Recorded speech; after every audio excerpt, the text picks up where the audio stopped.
So we have 10mm LED.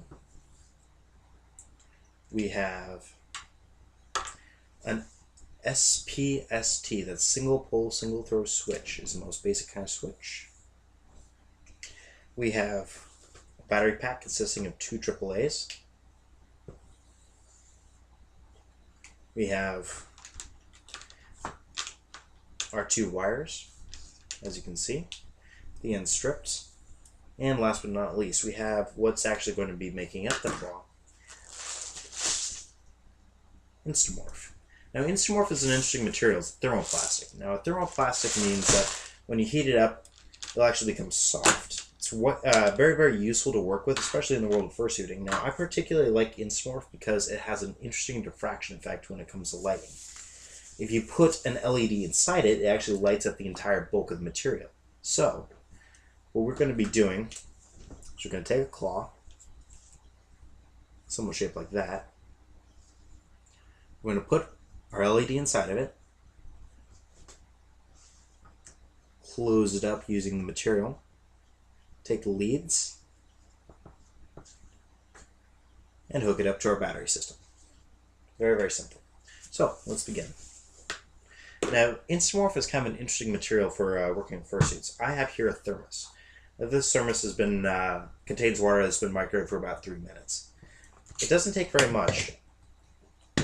Just some hot water and small handful Instamorph. Let me go ahead and pour this out here. Doesn't take too much, just a small handful. Pour directly into the container. Now, it doesn't take very long for this to occur. It occurs in about 60 seconds to a minute.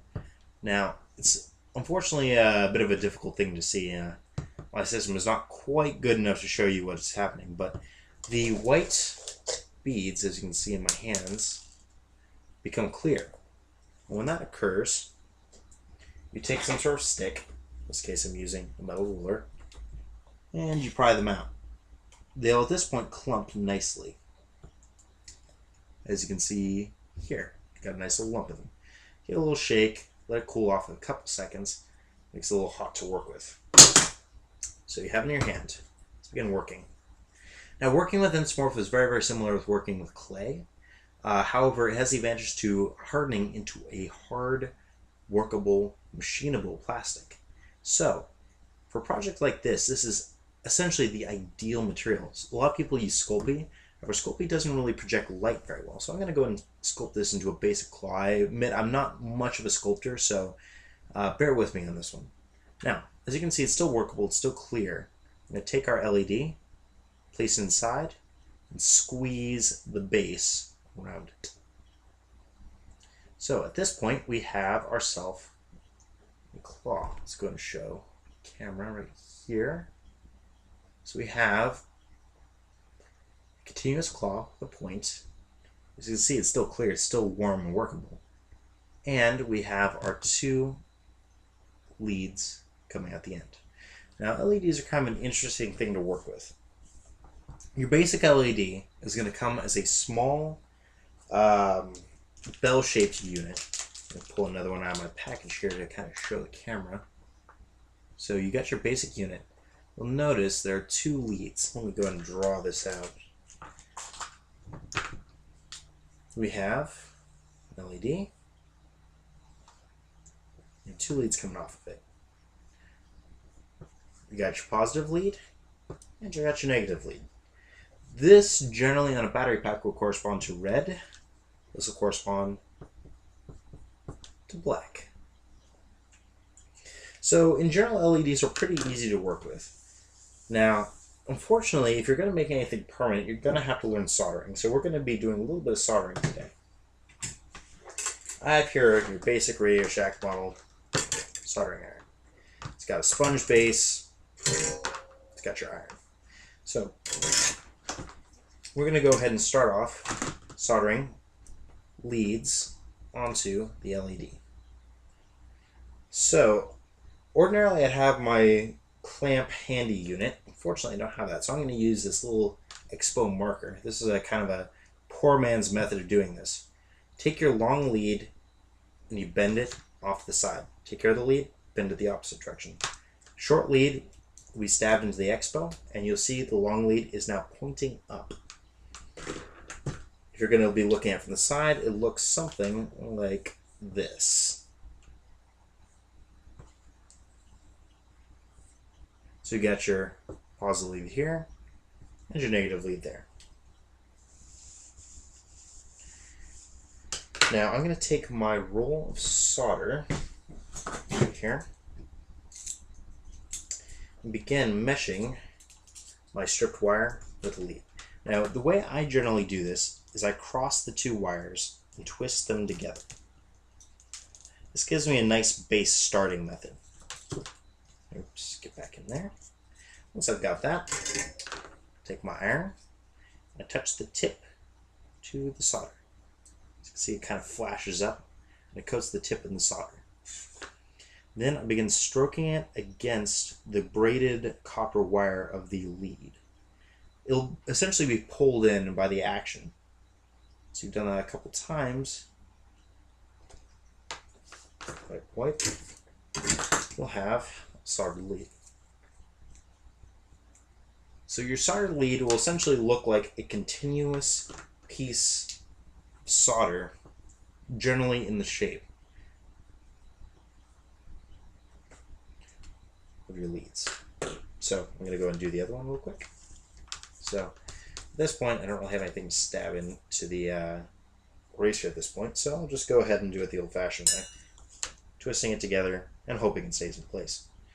Now, soldering is a very easy and simple skill to learn, and it's very cheap to get into.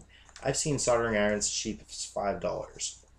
That includes a small amount of solder to go with it. Electronics as a whole can be a very cheap prospect. You can get resistors as cheap as 15-20 cents. You can get LEDs as cheap as 50 cents. As a whole, it's generally not a high upkeep profession. However, if you're going to want to do it sort of in bulk and as a sort of permanent basis, you're going to want to invest in some better tools. This iron cost me about $20. It seems to work pretty well. Irons can cost as much as $200-300, but in general, it's worthwhile to invest in whatever you feel is necessary for the amount of soldering you do. So I have a switch. Let's go on to that step. You take your positive lead, you'll solder it to a switch. Let's go ahead and look at what a switch actually looks like and how it works. So, you have your actual toggle, you have the box, you have a pair of leads. This switch will slide back and forth and make a connection between these leads, completing the circuit. So at the bottom there will be two separate prongs. One will go to your battery pack, one will go to your LED. In truth, you can technically put it on either side of the circuit. You can put it on the positive or the negative side. It doesn't really matter as long as it's in the circuit and interrupting the circuit. I generally like to try and put it on the positive side. It's sort of a habit/practice. You don't necessarily need to adhere to that. Just do whatever feels right and whatever is convenient at the time, really. So what I generally do is I take the braided wire and bend it around one of the leads. As you notice, it has a tendency to slip out. There are holes in it. It's a massive pain to actually thread those holes. It's a lot easier if you have a single strand wire, but with this multi-strand cabling, it's a little more difficult. So making a small loop and slipping it over the end generally works okay. Fortunately, with this particular cable, it has a tendency to keep its stiffness, so you might see me mess up a couple times. There we are. All it really needs to do is hold the cable generally on the lead for a few seconds.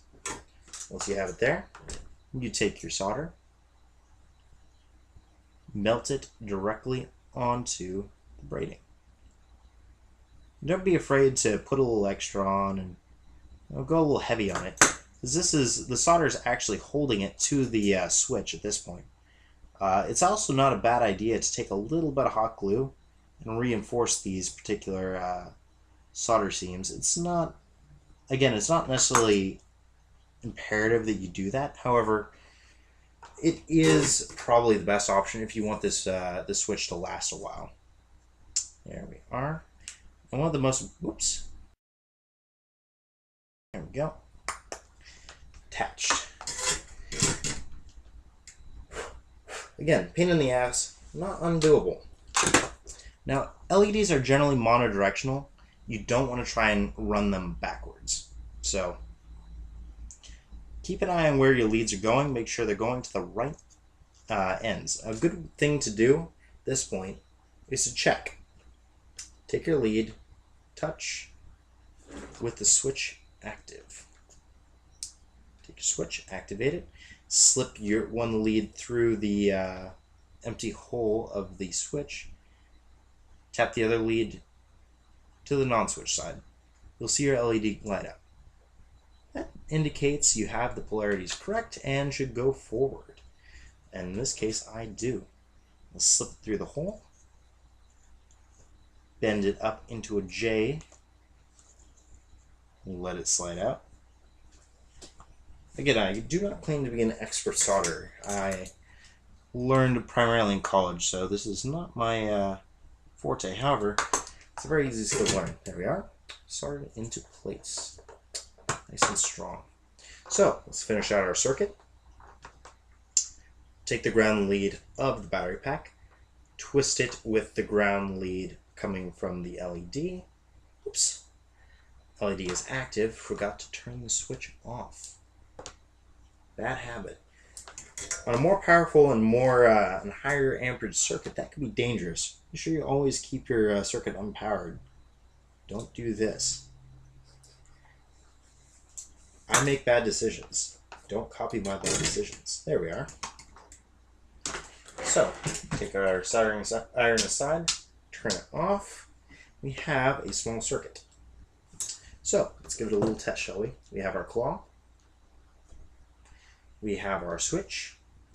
Power on. As you can see, our claw is now completely glowing. Let's go ahead and kill the lights and close the door. There we are. So you can see the claw lights up a dark room and is very potent. Now remember, this is only 2 AAAs and a single LED. A set of 5 would be a lot more potent. Now, this concludes our demonstration of a basic claw LED.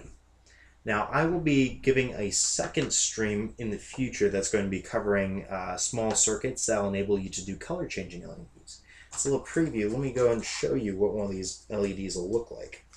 As you remember, our original LED had 2 legs and a bell shape. This one has 4. And it's with those 4 legs and a little bit of circuitry that you can create an LED that can put off any color you'd like. A little bit of dialing. Once again, I'll be covering that in a future live stream. Now, if you have any questions or comments, feel free and contact me at the following web address. FA is Wirefur. Twitter, Wirefur.